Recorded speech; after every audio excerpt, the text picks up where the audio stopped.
Kenapa kamu jawab tidak? Karena memang mereka lajang dan belum. Oke, berarti kalau nggak lajang, terus pasti menerima MBG. Terus semua masalah yang dimiliki buruh berkeluarga terselesaikan atau diuntungkan melalui MBG gitu maksudnya. Sedangkan masalah buruh lajang tidak bisa diselesaikan karena MBG. Jadi mereka menolak dan itu wajar. Apa begitu maksudnya? Sebentar, memangnya siapa sebenarnya yang paling banyak punya masalah? Kita tahu jelas lebih banyak buruh berkeluarga dong, mulai dari biaya hidup, pendidikan, anak misalnya, biaya kesehatan, cicilan, kontrakan rumah, dan lain-lain. Terus apakah dengan begitu diuntungkan oleh MBG? Iya, kalau pendapatannya stabil dan cukup. Tapi enggak juga kalau gajinya masih aja nggak cukup, pekerjaannya nggak aman, misalnya sekalipun ada MBG. Nah terus kalau begitu apa bedanya? Mau berkeluarga atau lajang kan prioritasnya juga sama-sama pendapatan yang stabil.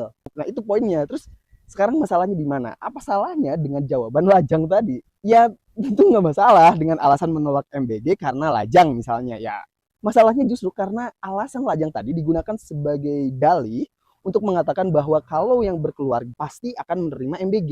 Logikanya begitu. Jadi itu salah karena dibikin dikotomis. Salah dan benar. Lajang versus berkeluarga. Nah, soal berkeluarga pasti menerima MBG bukan karena program MBG-nya yang bermanfaat, tapi hanya karena dia bukan lajang aja gitu. Itu satu. Yang kedua, karena alasan dikotomis itulah akhirnya fokusnya jadi bergeser dari soal awalnya kebermanfaatan jadi soal siapa yang berhak bicara dan tidak berhak bicara di sini. Soalnya tidak penting jawaban Anda soal MBG itu bermanfaat atau tidak kalau Anda masih lajang. Dan kalau Anda berkeluarga, ya harusnya Anda menerima MBG. Jadinya ini kan soal siapa, bukan lagi apa faktor yang membuat MBG bermanfaat atau tidak gitu. Karena kalau kita mau serius menilai kebermanfaat MBG atau program lain lah misalnya, tentu nggak cukup gitu kalau kita hanya di level target. Ya sekalipun misalnya anak-anak puas dengan MBG misalnya, tapi apakah beban pengeluaran keluarga misalnya benar-benar berkurang setelah ada MBG atau dalam jangka panjang tentu kita harus memerhatikan seperti ya kualitas pendidikannya gimana, terus produktivitasnya gimana dan lain-lain.